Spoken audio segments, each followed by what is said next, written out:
Bapak Ibu dan Saudara, hari ini saya mau ajak kita untuk belajar dari Yakub. Kalau Bapak Ibu dan saya lihat di dalam ayat atau pasal 47, Saudara dan saya menemukan satu kalimat yang sangat penting. Tahun-tahun penggembalaanku sebagai orang asing berjumlah 130 tahun. Kemudian apa yang dia tafsirkan dari kalimat itu? Tahun-tahun hidupku itu sedikit saja dan buruk adanya. Artinya dia bilang tahun-tahun hidup saya itu pendek, tidak panjang. Yang kedua, dia menyebut itu sebagai kehidupan yang sangat buruk, tidak mencapai umur nenek moyangku, yakni jumlah tahun mereka mengembara sebagai orang asing. Ini berbicara mengenai penderitaan di dalam hidup ketika Allah mengizinkan seseorang hidup bahkan 130 tahun. Tapi dia bilang ini terlalu pendek, pertama. Yang kedua, isinya penderitaan semata-mata. Kemudian saudara saya bisa lihat di dalam pasal yang ke-49, ayat ini berbicara mengenai kematian Yakub. Mungkin Bapak Ibu mulai bertanya, kenapa kita mau masuk kepada tahun yang baru? Kita mengakhiri tahun 2021, kemudian masuk ke dalam tahun 2022, tahun yang baru. Harusnya kita bersuka cita. Kok kamu ajak kami membaca dan merenungkan firman yang berbicara mengenai penderitaan bahkan kematian? Tapi saya mau ajak Bapak Ibu untuk berbicara mengenai apa yang disebut sebagai kematian, paling tidak sebagai bagian awal dari percakapan kita. Karena pembicaraan mengenai kematian, menurut saya itu selalu merupakan percakapan yang relevan untuk kehidupan saudara dan saya. Sekali lagi, percakapan mengenai kematian adalah sesuatu yang sangat penting dan senantiasa relevan di dalam kehidupan Bapak Ibu dan saya. Masuk dalam tahun yang baru, Bapak Ibu dan saya bukan hanya masuk ke dalam kehidupan yang baru, tetapi masuk dalam tahun yang baru, itu berarti Bapak Ibu dan saya makin mendekat kepada hari kematian yang Allah tetapkan bagi saudara dan saya. Siapa bilang percakapan mengenai kematian di dalam tahun yang baru, persiapan masuk dalam tahun yang baru itu bukan sesuatu yang relevan? 2005 waktu saya mau balik dari Batam menuju kembali ke asrama di Batu Malang sana. Kemudian acara perpisahan seperti yang minggu lalu saudara dan saya kerjakan. Pemuda nyanyi. Lalu karena di Batam itu saudara mayoritas orang Batak lah ya. Lalu mereka nyanyilah satu lagu yang saya nggak ngerti. Baru setelah mereka nyanyi, saya tanya teman di sebelah, saya tahu artinya. Tu dia ho, dung mate ho. Kemanakah engkau? Saya tanya di sebelah, apa mereka nyanyi? Katanya, kemanakah engkau setelah engkau mati? Alusima, alusima, jawablah. Kira-kira begitu ya Bapak Ibu ya. Saya dalam hati saya agak tersinggung sebenarnya. Saya tuh mau pulang ke asrama, bukan mau ke rumah Bapak di sorga. Lalu kenapa kamu mesti nyanyi? Tu dia ho, dung mate ho. Tapi besoknya waktu berangkat, waktu itu sudah terakhir itu Bapak Ibu, saya duduk, kemudian pesawat sudah bunyi Bapak Ibu. Gak lama kemudian pesawat itu kayak mati, kami mulai kepanasan. Gak lama kemudian ada teknisi naik bawa obeng, dia buka itu kayak Bapak Ibu perbaiki plafon di rumah. Saya mulai gelisah, ini pesawat atau rumah kontrakan sudah gak ada beda.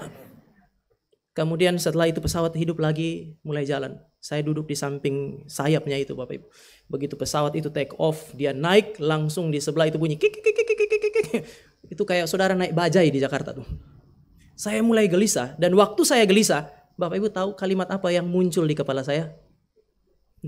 Tu dia ho, dung mate ho. Tu dia ho, dung mate ho. Relevan sekali.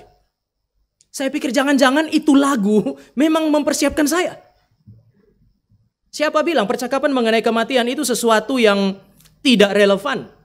Karena ketika Bapak Ibu dan saya hari ini selesai dari ibadah ini, saya dengan istri saya akan kembali ke Depok karena ada ibadah keluarga di sana. Siapa yang bilang kami akan melewati tahun ini? Saudara dan saya harus memikirkan mengenai apa yang disebut juga sebagai kematian. Kenapa? Karena pemahaman tentang apa itu mati biasanya membentuk cara hidup kita.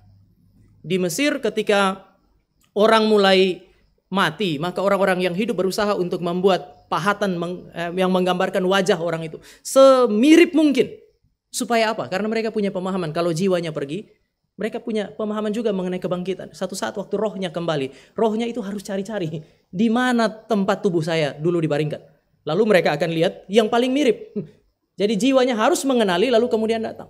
Tempat istri saya di Flores itu, mereka percaya bahwa kira-kira ada 1000 hari sebelum jiwa itu pergi meninggalkan bumi ini. Ada 1000 hari dia berkeliaran di sekitar rumah.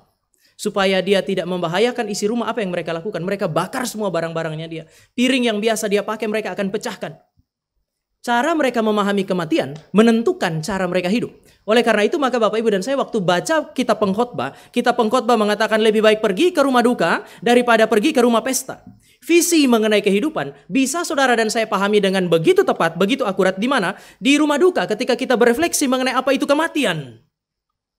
Saya kira tepat juga bagi Bapak Ibu dan saya untuk memikirkan mengenai kehidupan Yakub. Yakub begitu tenang, seperti orang yang tahu kapan dia mau mati. Dia kasih pesan kepada anak-anaknya, kemudian dia angkat kakinya yang pernah Tuhan pukul lalu kemudian lumpuh itu. Dia angkat, dia taruh di atas pembaringannya, lalu dia tidur. Ini orang yang tahu persis kapan dia akan mati. Dia panggil anak-anaknya, mempersiapkan mereka bagaimana mereka hidup. Dia mempersiapkan kematiannya. Lalu kemudian dia gak bikin repot orang. Dia angkat kakinya, dia berbaring. Dan kemudian dia menarik nafas yang mengembuskan nafas yang terakhir. Yakub mengatakan bahwa hidupku pendek. Padahal 130 tahun. Hari ini kalau saudara dan saya punya keluarga, punya kayak Pak Tong. Usia 80 aja. Kita sering bilang hebat ya 80 tahun. 130. 130, tapi dia mengatakan hidup saya itu pendek. Sebenarnya panjang kok, 130 panjang. Namun dia sadar betul dari 130 tahun, kehidupan yang memang berguna untuk mempermuliakan Allah terlalu pendek. Dia pakai kehidupannya lebih banyak untuk siapa? Untuk dirinya sendiri. Oleh karena itu maka dia berkata, hidup saya adalah hidup yang terlalu singkat. Terlalu singkat itu bukan masalah hari hidupnya. Tetapi hari hidup yang memang dipakai untuk melayani Tuhan dan mempermuliakan Tuhan terlalu pendek. Oleh karena itu, konsekuensinya adalah penuh dengan penderitaan. Akarnya di mana? Kehidupan yang rasanya pendek, kehidupan yang penuh dengan penderitaan, akarnya ada di mana? Saudara, saya bisa lihat kehidupan Yakub. Mungkin satu kata yang dipakai oleh Bapak Gereja Agustinus, cinta diri. Hampir sepanjang hidupnya, Yakub mengejar kebahagiaan tanpa mempedulikan Allah dan hukum Allah. Yang dia inginkan adalah hak kesulungan, bukan Allah yang memberikan hak kesulungan. Hak kesulungan hari itu bukan urusan hanya melahirkan Mesias, tetapi berbicara mengenai kekayaan secara material. Kepemilikan terhadap tanah perjanjian. Pada masa itu yang mereka inginkan adalah tanah perjanjian. Bukan Allah yang memberi tanah perjanjian. Hari ini, hak kesulungan, harta, budak, tanah perjanjian. Saudara dan saya bisa bandingkan dengan orang yang mengumpulkan harta kekayaan dan jabatan. Berusaha semaksimal mungkin untuk mendapatkan posisi yang terbaik. Hari-hari hidup saudara dan saya dipakai untuk mendapatkan posisi yang terbaik. Hari-hari hidup saudara dan saya dipakai untuk mendapatkan harta kekayaan yang bisa memuaskan dan mencukupkan segala kebutuhan kita. Yakub juga mengejar itu. Yakub punya 4 istri, punya 13 anak. Kalau saudara lihat dari kacamata Pengkhotbah pasal yang ke-6, di situ dikatakan ada orang punya 100 anak untuk menggambarkan apa yang disebut sebagai kepuasan secara seksual. Yakub dapatkan itu, Yakub dapat itu. Seolah-olah orang ini adalah orang yang tidak puas hanya dengan 1 istri. Dia dapat Lea, dia dapat Rahel, kemudian dia ambil lagi masing-masing memberi gundik dan Yakub terima semuanya. Sehingga dia memiliki 13 anak, 12 laki-laki, 1 perempuan dari sana. Ini bicara mengenai kepuasan secara seksual. Lalu mengapa dia bilang kehidupan saya tidak berbahagia? Umur dia panjang. Untuk mencapai umur yang panjang hari ini orang mestinya cukup sehat, mestinya orang cukup kuat. Yakub nggak sanggup mungkin berantem dengan Esau, tapi dia cukup kuat. Bapak Ibu tahu dari mana? Waktu dia jumpa dengan Rahel, kemudian ada anak-anak yang duduk di situ. Mereka kan harus buka sumur itu. Mereka harus mencapai jumlah yang cukup untuk gulingkan penutup batu sumur itu. Bapak Ibu lihat ceritanya kan. Begitu mereka bilang itu Rahel datang. Para penafsir mengatakan itulah cinta Yakub pada pandangan pertama terhadap Rahel. Langsung dia usir anak-anak itu. Lalu apa yang dia lakukan? The power of love. Batu yang harus dibuka oleh begitu banyak anak muda, Yakub angkat, Yakub guling sendiri. Untuk siapa? Untuk Rahel. Tapi orang ini, orang yang begitu kuat. Saudara lihat Yabok, di tepi sungai Yabok.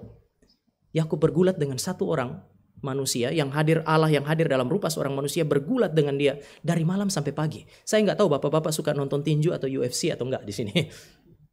Tapi kalau saudara lihat itu orang yang memang dilatih untuk berantem. Setiap hari pekerjaannya adalah berlatih untuk berantem. Tapi saudara bisa perhatikan nih, paling maksimal 5 ronde itu. 5 kalau 5 ronde berarti 5 kali 3. Kalau 3 ronde berarti 3 kali 5. Pokoknya 15. Paling lama setengah jam. Setelah itu kelelahan. Mereka sudah tidak bisa memukul dengan baik.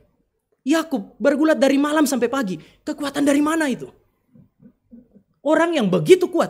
Orang yang terlihat begitu sehat. Dia punya semua itu. Tetapi untuk mendapatkan semua itu, saudara dan saya melihat dia mengorbankan banyak orang. Dia korbankan Ishak ayahnya. Dia korbankan Esau kakaknya. Dia melukai Lea istrinya. Orang ini mempedulikan apa yang disebut sebagai diri sendiri. Kebahagiaan, kekayaan, kepuasan secara seksual, dan dia melukai banyak orang. Ini dosa yang membawa dia kepada apa yang disebut sebagai kesia-siaan. Saudara, saya mau ingatkan saudara saya bahwa Allah mencipta kita dengan tubuh dan jiwa. Kita dicipta dengan tubuh dan jiwa. Tubuh ini bertahan hidup melalui proses konsumsi. Jika Tuhan memberkati Bapak Ibu dan saya hari ini dengan harta kekayaan, bersyukurlah kepada Tuhan. Boleh nikmati, kenapa tidak? Nikmatilah. Tuhan memberikan berkat kepada saudara dan saya untuk mencukupkan kebutuhan-kebutuhan kebertubuhan kita. Allah menciptakan kita dengan tubuh, berarti tubuh adalah sesuatu yang baik yang memang harus dipelihara. Dan untuk memelihara tubuh, prosesnya adalah proses konsumsi. Tetapi saudara dan saya tidak bisa terjebak untuk melayani tubuh dan melupakan bahwa kita dicipta dengan tubuh dan jiwa. Tubuh bertahan hidup melalui proses konsumsi, namun karena saudara dan saya punya jiwa, menikmati hidup, membutuhkan dimensi yang lain yang disebut sebagai relasi dengan Allah. Bapak, Ibu, dan saya tidak bisa menikmati hidup hanya dengan mencukupkan kebutuhan-kebutuhan kebertubuhan kita. Sampai hari ini MRI Depok itu masih ada di bawah supervisinya Pondok Indah. Kami melayani di Pondok Indah dan ada satu orang waktu dia meninggal, anaknya bersaksi itu. Papanya mereka dari bukan Kristen menjadi Kristen, lalu papanya justru yang paling terakhir. Waktu papanya mau meninggal, sudah menjadi Kristen, dia panggil anak-anaknya lalu dia tanya, saya mau tanya satu hal sama kalian. Melalui kalianlah saya jadi Kristen, tapi saya mau tanya satu hal ya. Sejak saya jadi Kristen, semua yang saya minta sama Tuhan saya dapat. Tapi saya mau tanya satu hal, mengapa semua yang saya sudah dapat itu Tuhan gak kasih saya waktu untuk menikmati? Orang ini dengan jeli membedakan dua hal, mendapatkan segala sesuatu dan menikmati segala sesuatu, itu dua hal berbeda. Saya punya segala sesuatu, namun rasanya kok saya gak bisa punya waktu untuk menikmati itu. Tapi Bapak, Ibu, dan saya mestinya ketika kita melihat di dalam Alkitab, saudara dan saya bertahan hidup melalui proses konsumsi, namun kita menikmati hidup di dalam relasi dengan Allah. Hal-hal yang sementara diberikan untuk mencukupkan kebutuhan kebertubuhan kita. Namun hal-hal yang sifatnya spiritual, pribadi Allah, firman Allah yang hidup, itu diberikan untuk apa? Untuk memuaskan kehidupan spiritual kita. Hal-hal yang sifatnya lahiriah itu tidak kekal, maka tidak bisa menjawab kebutuhan jiwa yang kekal. Hal-hal yang sifatnya lahiriah itu datang dan pergi. Seorang suami dia mau mengasihi istri, dan apakah istrinya itu menghadirkan kebahagiaan? Kita mengasihi anak kita menghadirkan kebahagiaan, ya. Tapi satu saat istri, suami, anak-anak mereka akan pergi. Saudara dan saya membutuhkan sesuatu yang kekal, yang tidak bisa pergi. Dia selalu ada. Allah dan firman-Nya. Dan oleh karena itu maka mungkin pertanyaan reflektif yang saudara dan saya perlu pikirkan hari ini. Kita akan mengakhiri 2021. Apa yang kita kejar selama 2021? Kita semua sudah melewati 2021. Apa yang saudara dan saya kejar? Berapa banyak saudara dan saya memakai waktu kita untuk mengejar apa yang disebut sebagai kekekalan? Kita perlu bertanya hal ini. Apakah kita menggunakan banyak waktu kita untuk mengejar kekekalan itu? Ataukah kita menghabiskan waktu kita untuk kehidupan yang sia-sia dengan mengejar hal yang sia-sia pula?